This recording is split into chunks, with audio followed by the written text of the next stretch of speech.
देखो गाय और भैंस के दूध में अंतर तो पता ही होगा। गाय का दूध होता है थोड़ी हल्का येलो सो होता है और भैंस का दूध वाइट कलर होता है, ठीक है ना। क्यों होता है, क्यों इसका पीला कलर क्यों होता है, क्यों? क्योंकि गाय के दूध में क्या होता है, कैरोटीन होता है, कैरोटीन होता है, ठीक है ना। और भैंस के दूध में विटामिन ए होता है जो कैरोटीन को जो पचा देता है भैंसिया।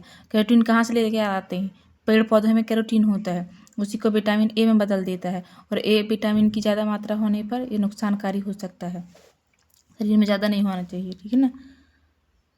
ये हड्डियों से भी कैल्शियम खींच लेगा ये आँखों के लिए। तो अब क्या बोल रही हूँ मैं, भैंस के दूध में फैट वगैरह भी ज़्यादा होता है और कैरोटीन बिल्कुल नहीं होता है।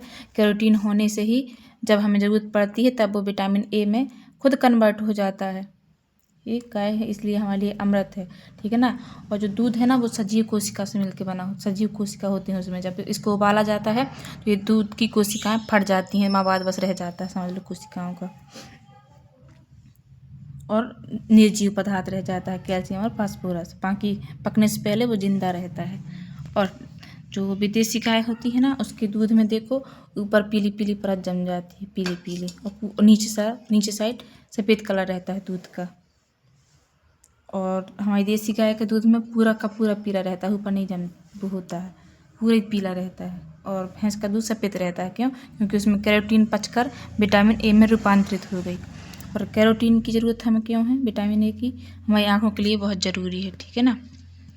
यह दिमाग को, ये जो कैरोटीन होता है गाय का दूध वो दिमाग के लिए उपयुक्त होता है, जबकि भैंस का दूध हमारे वजन, हेल्थ, मसल्स बढ़ाने, बॉडी बनाने के लिए सही है। अब बात करें हम, देखिए इसमें कैसीन भी होते हैं सभी दूधों में।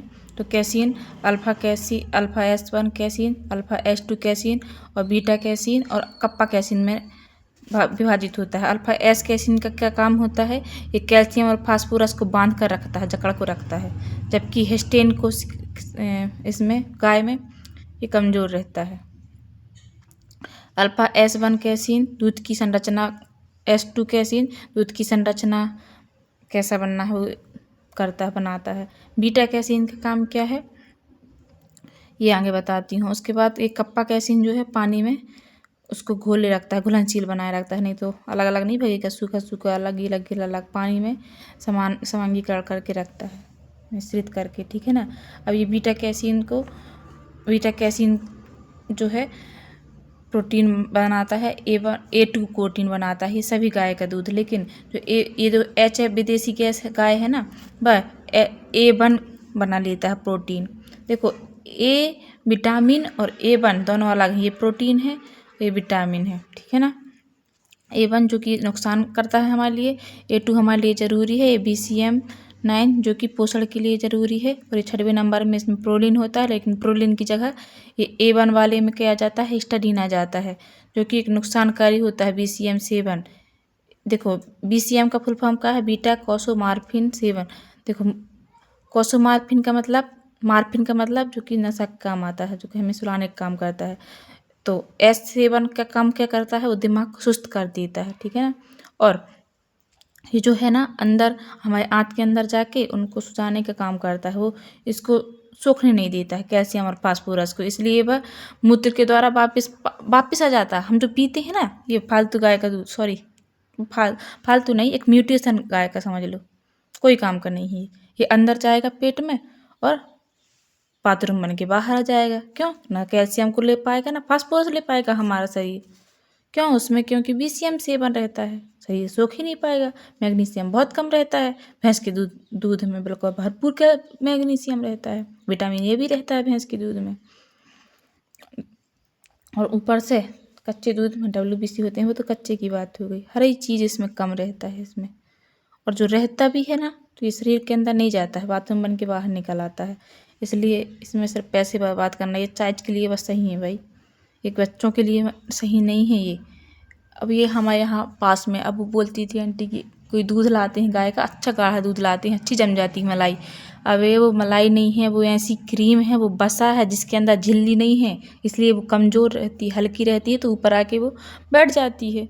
गाय की दूध की पहचान यही है कि उसमें जो कैरोटीन होता है ना वो पूरे में घुले रहता है।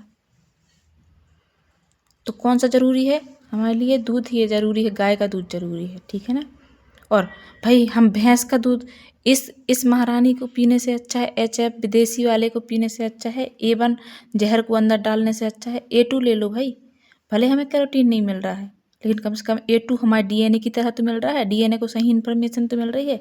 बार बार एक ही गलत इन्फॉर्मेशन मिलेगी तो हमारा DNA भी परिवर्तित हो सकता है, उसमें म्यूटेशन हो सकता है, नुकसान हो सकता है हमें। और आजकल यही गाय का सब जगह फैलाव हो रहा है, बिस्किट वगैरह सब कुछ इसी का बन रहा है, A1 का, इसी गाय का। क्यों? क्योंकि सस्ती भी और ज़्यादा भी निकल रहा है, और ऊपर से मलाई भी उसमें ज़्यादा, फैट। हाँ, भैंस के दूध में फैट होता है, लेकिन उसकी जो कोशिका होती है ना, मजबूत होती है, हर चीज़ मजबूत होता है उसमें। मैग्नीशियम भी होता है। जब तक दूध में मैग्नीशियम रहता ही है इनके अवशोषण के लिए, ये यह नहीं रहेगा मैग्नीशियम तो ये दूध किसी काम का नहीं। ना कैल्शियम सोख सकता है इंसान, ना फास्फोरस। और गाय के दूध में ये सब मीडियम रहता है भाई, लिमिट में सोखा जाता है। लेकिन भैंस के दूध जब हम पीते हैं तब थोड़ी एक्स्ट्रा सोख लेता है कैल्शियम और फास्फोरस, इसलिए हमारा हेल्थ बढ़ता है। इससे क्या हो सकता है, हमारा जो लीवर है उसमें भी प्रेशर आ सकता है। तो समझ गए ना, ये बाथरूम बन के बाहर निकल जाता है, इसका कैल्शियम और फास्फोरस नहीं सोखा जा सकता भाई। और ये विटामिन ए का काम, जो विटामिन ए ज़्यादा हो जाती है ना तो आँखों को ज़रूरत पड़ती है ना, तो वो हड्डियों का पूरा कैल्शियम सूख लेता है। इसलिए हमारे लिए गाय हमारी, उसमें एंटीऑक्सीडेंट भी होते हैं गाय में, जो कि माँ के दूध से ही रिलेटेड होती है, सेम माँ की दूध की तरह होती है। इसलिए गाय हमारे लिए अमृत कहलाती है। माँ के दूध, बच्चे की माँ के दूध और गाय का दूध समान रहता है।